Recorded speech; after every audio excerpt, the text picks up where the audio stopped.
En garde. Prêt. Allez. Attaque. Attack. Hi Ajahn. Today we will talking about fencing. There are many sports that originate in Egypt, such as archery, boxing, wrestling, and fencing. But in our opinion, we think that the most interesting sport is fencing. Fencing is a fast-paced sport derived from swordsman, where two competitors face off using one of three weapons: foil, épée, or sabre. Originating from European during traditions, it's focused on strategy, agility, and precision. The goal is to score points by landing valid hits on your opponent, with different rules for each weapon, known as physical chess. Fencing requires both mental sharpness and physical skill, making it a popular modern Olympic sport. For the first part, I will talking about history of fencing. Fencing, a sport rooted in swordsmanship, has a history that spans several millennia. Its origins trace back to ancient civilizations, where combat training was essential for military readiness. The earliest evidence of sword fighting can be found in ancient Egypt and Greece, where swordplay was a crucial part of warrior training. During the medieval period, fencing evolved significantly. European knights and soldiers practiced various sword techniques, and the art of fencing became increasingly sophisticated. This period saw the emergence of the long sword and other melee weapons, with fencing manuals like the Fetibuchière documenting detailed techniques and strategy. The Renaissance made a pivotal shift in fencing, particularly in Italy and Spain, with the introduction of rapier, a lighter and more agile weapon. This era saw fencing transform from a purely martial art into refined sport. Notable fencing masters such as Fouad de Ribéry and Geronimo de Carranza contribute to the formalization of fencing techniques and training methods, reflecting a growing emphasis on precision and skill. In the 18th and 19th century, fencing underwent further evolution as it began to formalize as a sport. The introduction of the four épée sabre as distinct weapons helped define the modern sport. Fencing made its Olympic debut in 1896, and women's fencing was introduced in 1924. The 20th century brought technical advancements such as electronic scoring, which enhanced the precision and speed of the sport. Today, fencing is recognized as a sophisticated and strategic sport with a rich history that reflects its development from ancient combat training to a modern Olympic discipline. And next is fencing equipment. Fencing is a sport that combines athleticism, strategy, and fitness that requires the specialized equipment to ensure safety and fair competitions. There are three primary weapons in fencing are the force, EP, and superiors. And there's also have their own characteristics and uses. The force is known for its flexibility and is used for tracking a track.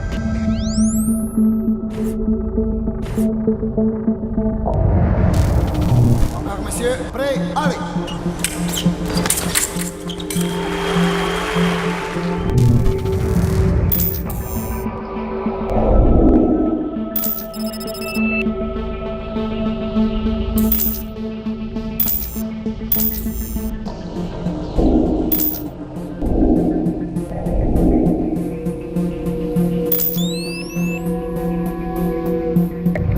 The EP is rigid and around the both tracks and cart.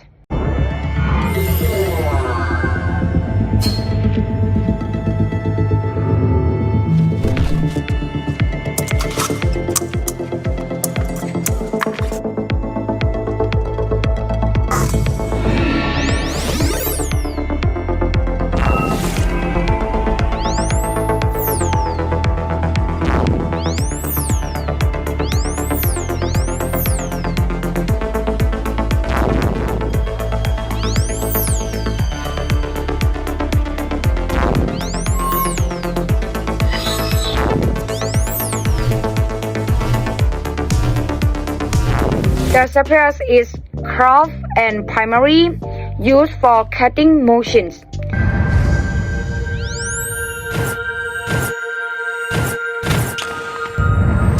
Allez!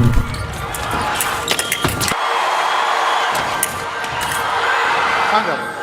Prêt.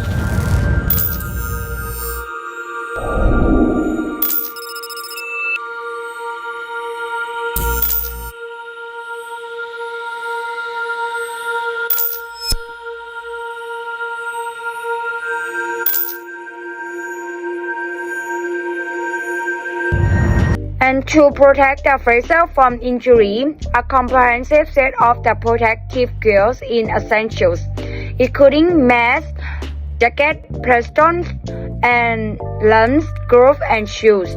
The mask safeguards the face and head, while the jackets and plastons provide protection for the torsos. The lens is a metallic switch that electronically register heat inflow and spare facings. And glove is protects the hand from the impact of the weapons. And facing shoes offer stability and traction on the strip. And the pistol grip is the part of the response that faces home, and the blade is the sharp edges used for attract, and the belt guards protects the facer hand. Fencing is a sport that can be enjoyed by people for all ages and skill level. And with the proper equipment, anyone can experience the thrills and excitement. So I want to talk about the skills we need in fencing, which we are required when we are playing fencing. So first skill we need is footwork. For the footwork, we have to master the movement, which is crucial in our fencing.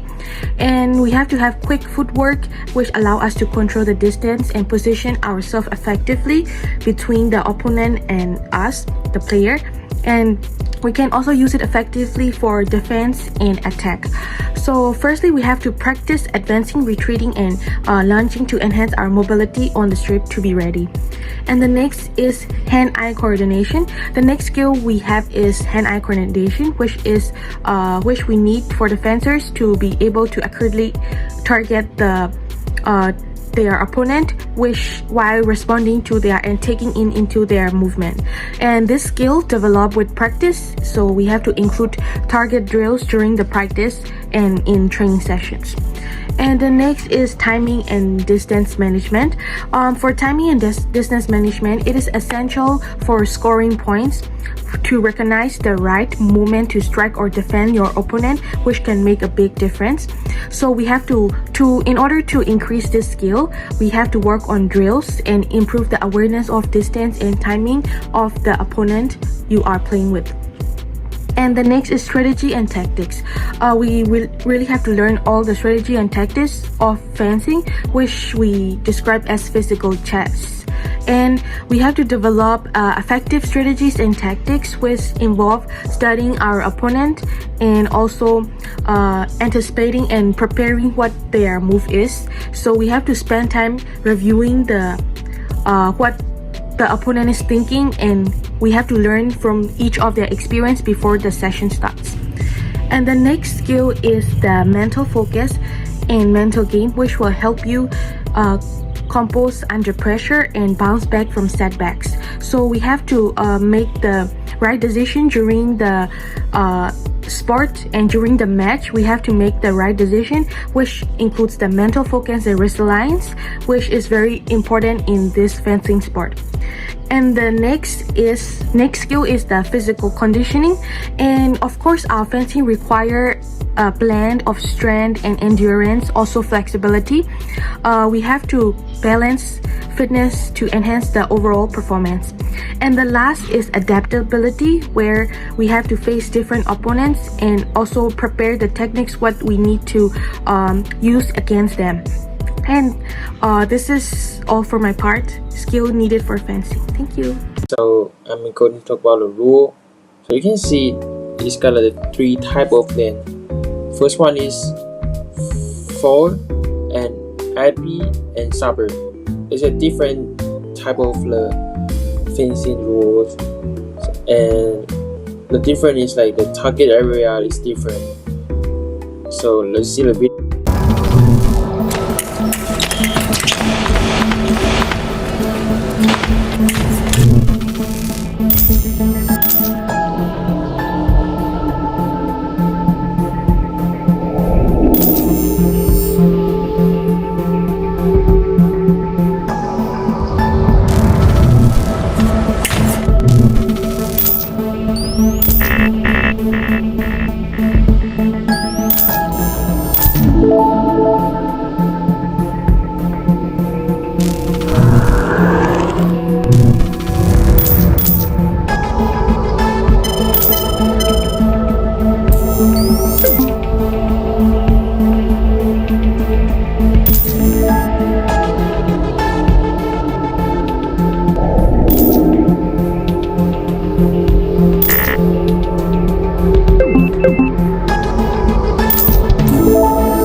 Okay, let's go.